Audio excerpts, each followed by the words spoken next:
नमस्कार दोस्तों, welcome to study point. मैं हूं सौरभ शुक्ला। दोस्तों, इस वीडियो में हम कंप्यूटर से बनने वाले कुछ मोस्ट इंपॉर्टेंट 50 प्रश्न देखने वाले हैं। दोस्तों, आईआरबी एनटीपीसी का एग्जाम अगर आप किसी भी शिफ्ट में अगर देने वाले हैं तो कंप्यूटर से प्रश्न जो है ज़रूर पूछे जाए। देखिए, अगर आपने देखा होगा रिव्यू एग्जाम का, तो हर शिफ्ट में कम से कम 1 से 2 क्वेश्चन और किसी किसी शिफ्ट में जो है 2 से 3 क्वेश्चन जो है कंप्यूटर से पूछे गए हैं। तो इसलिए जो है आपको कंप्यूटर का प्रश्न पढ़ना बहुत ज़रूरी है। तो अगर आपका किसी भी शिफ्ट में एग्जाम है तो आपके लिए जो है काफ़ी इंपॉर्टेंट रहेगा। इस वीडियो की पीडीएफ हमारे टेलीग्राम से आपको मिल जाएगी। तो आपको टेलीग्राम पर जाकर डायरेक्शन स्टडी पॉइंट सर्च करना है, तो इसकी जो है पीडीएफ आपको वहाँ से जो है मिल जाएगी। तो आइए शुरू करते हैं आज का वीडियो। 50 में से आप कितने प्रश्न सही कर पाते हैं, कमेंट करके आप जो है ज़रूर हमें बताइएगा। तो देखिए, हमारा पहला प्रश्न क्या है। एक सीरियल पोर्ट क्या कर सकता है, यानी कि दिया कि एक सीरियल पोर्ट कर सकता है क्या। देखिए, सीरियल पोर्ट वो क्या कर सकता है यहाँ पे बताना। तो पहला ऑप्शन क्या दिया हुआ है, केवल हार्ड ड्राइव से जानकारी स्थानांतरित करना, या फिर केवल हार्ड ड्राइव को जानकारी स्थानांतरित करना। तो इस प्रश्न का सही उत्तर हो जाएगा जो सीरियल पोर्ट होता है वो ए और बी दोनों कर सकता है, यानी कि वह हार्ड ड्राइव से जानकारी को स्थानांतरित भी कर सकता है और हार्ड ड्राइव को जानकारी जो है स्थानांतरित कर सकता है। तो ऑप्शन नंबर हमारा जो सी यहाँ पर है करेक्ट आंसर हो जाएगा। देखिए, यहाँ पर ये एसएससी एमटीएस एग्जाम में जो है पूछा गया है। तो सारे प्रश्न जो है किसी न किसी एग्जाम में पूछे गए हैं, इसलिए जो है सारे प्रश्न जो है मोस्ट इंपॉर्टेंट रहेंगे। दूसरा प्रश्न है, कंप्यूटर में इस्तेमाल होने वाली इंटीग्रेटेड सर्किट यानी कि जो आईसी चिप होती है, इसको बनाने में निम्नलिखित में से कौन से रासायनिक तत्व एक टेट्रावॉलेंट उपधातु का जो इस्तेमाल किया जाता है। तो जो आईसी चिप होती है, शॉर्टकट में कहें इंटीग्रेटेड सर्किट, इसको बनाने में जो है कौन से रासायनिक तत्व का जो है प्रयोग किया जाता है। तो इस प्रश्न का सही आंसर हो जाएगा आपका सिलिकॉन, जो यहाँ पर करेक्ट आंसर हो जाएगा सी सिलिकॉन। अगला प्रश्न है तीसरा, कंप्यूटर के किस भाग को नर्व सेंटर कहा जाता है। देखिए, ये भी एसएससी जेईई के एग्जाम में पूछा गया है। अगर हम नर्व सेंटर की बात करें तो जो कंट्रोल यूनिट होता है इसे जो है नर्व सेंटर कहा जाता है। किसे? कंट्रोल यूनिट, इसे शॉर्टकट में सीयू भी जो है कहा जाता है। अगला प्रश्न है चौथा प्रश्न, कंप्यूटर जो है किसके बिना काम नहीं कर सकता है। कंप्यूटर किसके बिना काम नहीं कर सकता है। तो सही आंसर हो जाएगा ऑप्शन नंबर डी सीपीयू। और सीपीयू का फुल फॉर्म क्या होता है, सेंट्रल प्रोसेसिंग यूनिट, और इसको जो है कंप्यूटर का मस्तिष्क भी कहते हैं। ये प्रश्न जो है आरआरबी एनटीपीसी में जो है पूछा गया था। तो एनटीपीसी में याद रखिएगा, कंप्यूटर का मस्तिष्क किसे कहते हैं, तो सीपीयू जो है यहाँ पर पूछा गया था एक बार प्रश्न। पांचवा प्रश्न है, कोई व्यक्ति कंप्यूटर साक्षर कहलाता है यदि वह सक्षम हो केवल, यानी कि यदि कोई व्यक्ति, किस व्यक्ति को कंप्यूटर साक्षर कहा जाएगा। पहला ऑप्शन दिया है आवश्यक एप्लीकेशन को चलाने में, एंटीवायरस सॉफ्टवेयर चलाने में, या फिर प्रोग्राम लिखने में, या फिर दूसरे कंप्यूटर को हैक करने में। तो वह व्यक्ति कंप्यूटर साक्षर कहलाता है जो है आवश्यक एप्लीकेशन को चला सकता है। तो ऑप्शन नंबर हमारा जो ए है, केवल आवश्यक एप्लीकेशन को चलाता है, तो उसे जो है कंप्यूटर साक्षर जो है उस व्यक्ति को कहा जाएगा। अगला प्रश्न है, निम्नलिखित में से कंप्यूटर का मस्तिष्क कौन सा। देखिए, ये आरआरबी एनटीपीसी में प्रश्न पूछा गया है। तो कंप्यूटर का मस्तिष्क कहा जाता है आपका सीपीयू, यानी कि सेंट्रल प्रोसेसिंग यूनिट। सीपीयू को जो है कंप्यूटर का मस्तिष्क कहते हैं। ये प्रश्न जो है पूछा गया है और ऐसे प्रश्न जो है बार बार रिपीट हो रहे हैं। अगला प्रश्न है सातवां प्रश्न, कंप्यूटर शब्दावली में MIPS का क्या अर्थ होता है। अब देखिए, यहाँ पर MIPS का फुल फॉर्म पूछा गया। इससे पहले जो है URL का फुल फॉर्म जो है एक शिफ्ट में पूछा गया था। तो इसका फुल फॉर्म क्या होता है, यूनिफॉर्म रिसोर्स लोकेटर। URL का फुल फॉर्म पूछा गया था। इसके अलावा बहुत सारे फुल फॉर्म जो पूछे जा रहे हैं। तो एक आपका ये भी इंपॉर्टेंट प्रश्न बन सकता है। देखिए, पहला क्या लिखा है ऑप्शन, मार्जिनल इनपुट स्टोरेज, ये गलत दिया हुआ है। ऑप्शन नंबर बी दिया है मिलियन इंस्ट्रक्शन पर सेकंड, बिल्कुल सही। देखिए, MI मिलियन इंस्ट्रक्शन पर सेकंड, MIPS का फुल फॉर्म होता है मिलियन इंस्ट्रक्शन पर सेकंड। तो ऑप्शन नंबर हमारे यहाँ पर जो बी है बिल्कुल करेक्ट आंसर हो जाएगा। आठवां प्रश्न है, किसी भी सुरक्षित वेबसाइट के URL में सुरक्षा प्रमाण पत्र यानी कि जो पैडलॉक का रंग होता है कैसा होता है। तो देखिए, अभी हमने आपको बताया कि URL का फुल फॉर्म में पूछा गया था एक शिफ्ट में। तो इसका फुल फॉर्म होता है यूनिफॉर्म रिसोर्स लोकेटर, और इसके सुरक्षा प्रमाण पत्र में जो पैडलॉक का रंग होता है वो हरा होता है। तो सही आंसर क्या हो जाएगा, ऑप्शन नंबर बी ग्रीन जो है करेक्ट आंसर हो जाएगा। नवां प्रश्न है, कंप्यूटर चिप जो है इसका दूसरा नाम क्या है। तो कंप्यूटर चिप को जो है इसको माइक्रो चिप भी कहा जाता है। तो ऑप्शन नंबर ए यहाँ पर जो है, देखिए ये आरआरबी ग्रुप डी में पूछा गया है प्रश्न। तो कंप्यूटर चिप को जो है माइक्रो चिप भी कहा जाता है। 10वां प्रश्न है, अंक गणितीय एवं तार्किक यानी कि लॉजिकल संक्रियाएं करने वाले संसाधक यानी कि प्रोसेसर को क्या कहा जाता है। तो सही आंसर हो जाएगा, देखिए जो लॉजिकल प्रोसेसर को जो होता है उसको ALU कहते हैं। इसका फुल फॉर्म क्या होता है, अरिथमेटिक लॉजिक यूनिट। इसका फुल फॉर्म भी आप याद रखिए, अरिथमेटिक जो लॉजिक यूनिट इसका फुल फॉर्म होता है। ये भी जो है एग्जाम में आ सकता है। 11वां प्रश्न है, BIOS का पूरा नाम क्या होता है? देखिए फुल फॉर्म से बहुत सारे प्रश्न बन रहे हैं, तो ये भी इंपॉर्टेंट है। तो जो BIOS का फुल फॉर्म होता है वो होता है basic input output system. Basic input output system most important question है, इससे आप जरूर याद कर लीजिएगा। 12वां प्रश्न है, निम्नलिखित में से कौन सा एक पर्सनल कंप्यूटर में कंप्यूटिंग करता है?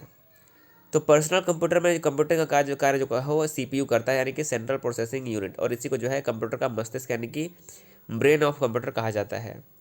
13वां प्रश्न है, BIOS का जो है कार्य क्या होता है? तो इस प्रश्न का सही उत्तर क्या हो जाएगा? तो BIOS का कार्य होता है सिस्टम हार्डवेयर के पुर्जों को प्रारंभ करना, यानी कि इसके जो पार्ट्स होते हैं सिस्टम हार्डवेयर, इसके पार्ट्स को जो है स्टार्ट करना जो है BIOS का जो है कार्य होता है।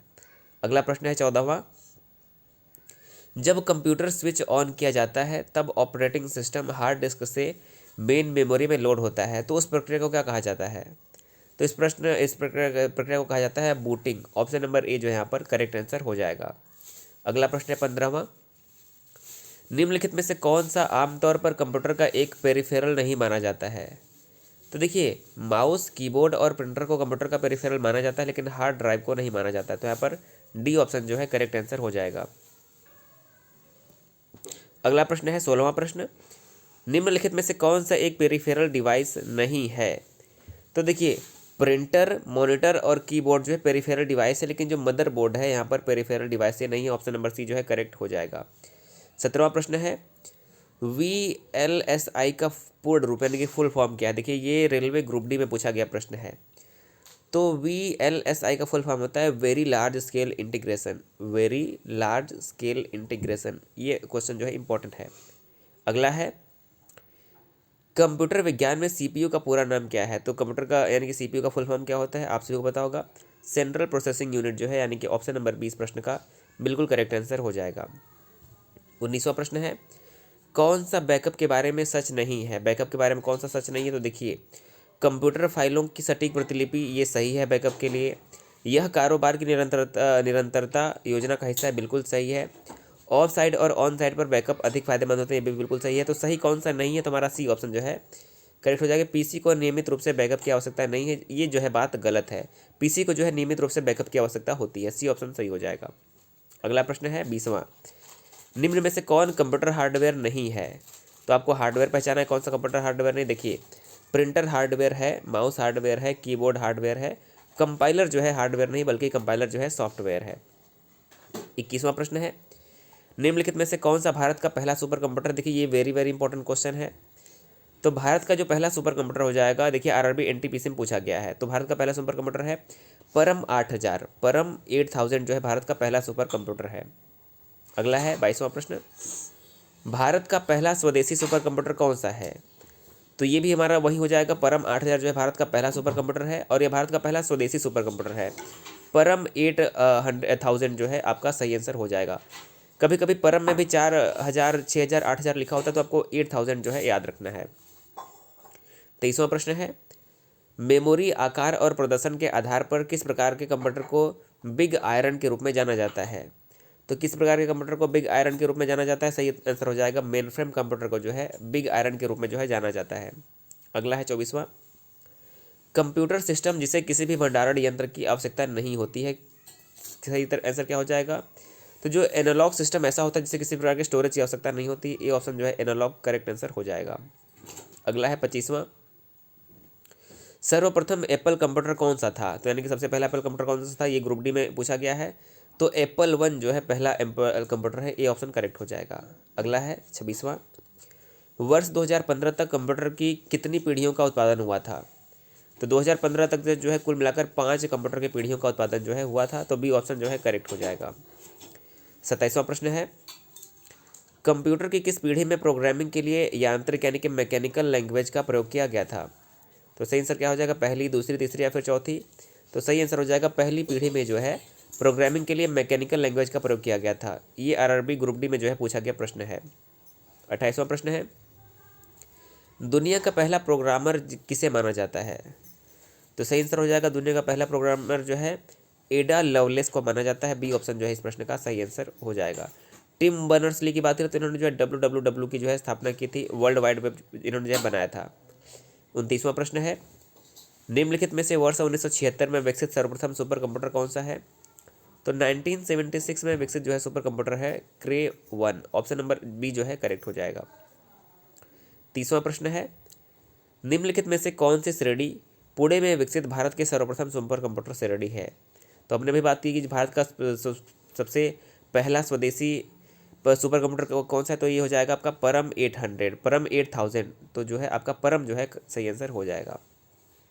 31वां प्रश्न है, प्राचीन गणितीय गणना के लिए इस्तेमाल साधन क्या कहलाता था? तो प्राचीन गणितीय गणना के लिए जो है अबेकस का प्रयोग होता था। यहाँ पर अबेकस जो है आपका सही आंसर हो जाएगा। 32वां प्रश्न है, कंप्यूटर के माउस का आविष्कार किसने किया था? देखिए, कंप्यूटर के आविष्कारक चार्ल्स बेबेज थे। ये प्रश्न पूछा गया था एनटीपीसी के एक शिफ्ट में। यहाँ पर माउस की बात की गई है, तो माउस का सही आंसर हो जाएगा डगलस एंजलबर्ट। सही आंसर क्या हो जाएगा? डगलस एंजलबर्ट ने जो है माउस का आविष्कार किया था। सी ऑप्शन आपका यहाँ पर करेक्ट आंसर हो जाएगा। 33वां प्रश्न है, समेकित परिपथ यानी कि इंटीग्रेटेड सर्किट इनमें से किस कंप्यूटर पीढ़ी से संबंधित है? तो जो इंटीग्रेटेड सर्किट का जो संबंध है वो तीसरी पीढ़ी से हो जाएगा। ए ऑप्शन करेक्ट हो जाएगा। अगला है 34वां, आरआरबी एनटीपीसी में पूछा गया प्रश्न है, माइक्रोचिप बनाने के लिए क्या प्रयोग किया जाता है? तो माइक्रोचिप बनाने के लिए जो है सिलिकॉन का प्रयोग किया जाता है। ये प्रश्न जो है मोस्ट इंपॉर्टेंट है, सिलिकॉन। 35वां प्रश्न है, कंप्यूटर जनरेशन का 1 से 5 तक का सही अनुक्रम कौन सा हो जाएगा? देखिए, तो 1 से 5 का अगर हम सही अनुक्रम देखें तो हमारा पहला क्या हो जाएगा? वैक्यूम ट्यूब, ट्रांजिस्टर, फिर आता है एकीकृत सर्किट, फिर आता है VLSI, उसके बाद आता है माइक्रो प्रोसेसर, फिर ULSI माइक्रो प्रोसेसर। तो हमारा ऑप्शन नंबर ई जो है बिल्कुल सही क्रम में जो है लिखा गया है। 36वां प्रश्न है, ऑडियो हेडफोन की सबसे पहली जोड़ी 1910 में किसके द्वारा बनाई गई थी? तो ऑडियो हेडफोन की जो सबसे पहली जोड़ी थी वो बनाई गई थी नथानिएल बल्डबिन के द्वारा। ऑप्शन नंबर बी यहाँ पर करेक्ट आंसर आपका हो जाएगा। अगला है 37वां प्रश्न, मैकिनटोश कंप्यूटर का डिज़ाइन किसने तैयार किया था? ये भी ग्रुप डी में पूछा गया है। तो मैकिनटोश जो कंप्यूटर का डिज़ाइन था वो तैयार किया गया था एप्पल के द्वारा। सी ऑप्शन करेक्ट हो जाएगा। 38वां प्रश्न है, एक प्रोग्राम बेल कंप्यूटर की अवधारणा देने के लिए किसे याद किया जाता है? तो एक प्रोग्राम बेल कंप्यूटर की अवधारणा देने के लिए जो है चार्ल्स बेबेज को जो है याद किया जाता है। और चार्ल्स बेबेज को जो है कंप्यूटर का जो है संस्थापक माना जाता है, नहीं कंप्यूटर का जो है डिस्कवरर माना जाता है इन्हें। अगला है, 1953 में बनाया गया बाइनरी इलेक्ट्रॉनिक अनुक्रम कैलकुलेटर जो है क्या है? तो ये हो जाएगा इलेक्ट्रॉनिक कंप्यूटर था। बाइनरी इलेक्ट्रॉनिक अनुक्रम कैलकुलेटर जो था ये एक इलेक्ट्रॉनिक कंप्यूटर था। ई ऑप्शन जो है सही हो जाएगा। अगला है 40वां प्रश्न, डाटाबेस द्वारा उत्पादित टैबलेट कंप्यूटर का नाम क्या था जिसे भारत सरकार द्वारा ई लर्निंग कार्यक्रम के हिस्से के रूप में जो है बढ़ावा दिया गया था? तो सही आंसर हो जाएगा आकाश जो है इसका नाम। सी ऑप्शन जो है करेक्ट हो जाएगा। 41वां प्रश्न है, टेलीफोन लाइनों के माध्यम से संचार के लिए कंप्यूटर को कनेक्ट करने के लिए इस्तेमाल की जाने वाले डिवाइस का नाम क्या है? तो सही आंसर हो जाएगा मॉडेम जो है यहाँ पर करेक्ट आंसर हो जाएगा। अगला है 42वां, निम्न में से कौन सा एक आउटपुट डिवाइस नहीं है? देखिए, प्लॉटर, स्पीकर और प्रिंटर आउटपुट डिवाइस है, लेकिन स्कैनर जो है आउटपुट डिवाइस नहीं बल्कि स्कैनर जो है इनपुट डिवाइस के अंतर्गत जो है आता है। अगला प्रश्न है 43वां, विंडोज़ कीबोर्ड में चयनित कमांड के प्रयोग के लिए किस कुंजी का प्रयोग किया जाता है? तो विंडोज़ कीबोर्ड में जो है चयनित कमांड के प्रयोग के लिए जो है एंटर का जो है प्रयोग किया जाता है। ऑप्शन नंबर बी करेक्ट हो जाएगा। 44वां प्रश्न है, विंडोज़ कीबोर्ड में ESC कुंजी का उपयोग नहीं किया जाता है, क्या करने के लिए? देखिए, तो डायलॉग बॉक्स को बंद करने के लिए किया जाता है, कमांड को रद्द करने में किया जाता है, एक चयनित ड्रॉप्स कुछ डाउन सूची में बंद के लिए जो है किया जाता है। तो किस में नहीं किया जाता है? एक चुनिंदा कमांड चलाने के लिए जो है ESC का प्रयोग जो है नहीं किया जाता है। चुनिंदा कमांड चलाने के लिए जो है एंटर का प्रयोग किया जाता है। 45वां प्रश्न है, कंप्यूटर के मॉनिटर पर कर्सर को किसकी मदद से घुमाया जाता है? तो कंप्यूटर की मॉनिटर पर कर्सर को जो है माउस की मदद से घुमाया जाता है। ये ऑप्शन करेक्ट हो जाएगा। ये आरआरबी ग्रुप डी में पूछा गया प्रश्न है। 46वां प्रश्न है, शिफ्ट की के संबंध में निम्नलिखित में से क्या सही नहीं है?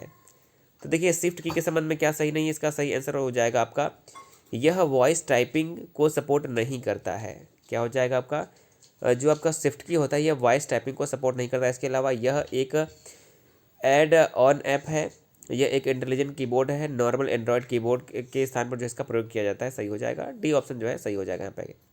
47वां है, इनमें से कौन गणना का कार्य नहीं कर सकता है? तो देखिए, कैलकुलेटर, कंप्यूटर और मोबाइल फ़ोन जो है गणना का कार्य कर सकता है, लेकिन प्रिंटर जो है गणना का कार्य नहीं कर सकता, तो सी ऑप्शन सही हो जाएगा। 48वां प्रश्न है, ICR का पूरा नाम क्या है? तो ICR का फुल फॉर्म हो जाएगा इंटेलिजेंट कैरेक्टर रिकॉग्निशन। क्या हो जाएगा? इंटेलिजेंट कैरेक्टर रिकॉग्निशन जो है, ये ऑप्शन करेक्ट हो जाएगा। 49 नंबर प्रश्न है, मोबाइल फ़ोन में टच स्क्रीन पैनल के प्रकार में शामिल नहीं है क्या? तो मोबाइल फ़ोन में टच स्क्रीन पैनल के प्रकार में जो है ध्वनि संप्रेषण जो है ये शामिल नहीं है। ये भी देखिए RRB NTPC में प्रश्न पूछा गया है। इसके अलावा आज का अंतिम प्रश्न है, PCB का पूरा नाम क्या है? तो देखिए यहाँ पर PCB का पूरा नाम हो जाएगा प्रिंटेड सर्किट बोर्ड। क्या हो जाएगा? Printed circuit board. तो देखिए यहाँ पर हमने कंप्यूटर से बनने वाले मोस्ट इंपॉर्टेंट 50 प्रश्न देखे। अगर आपको ये वीडियो पसंद आता है तो हम अगला वीडियो भी 50 प्रश्न का और लेकर आएंगे, ताकि जो है आपका कंप्यूटर में और जो है प्रश्न जो है हो पाए।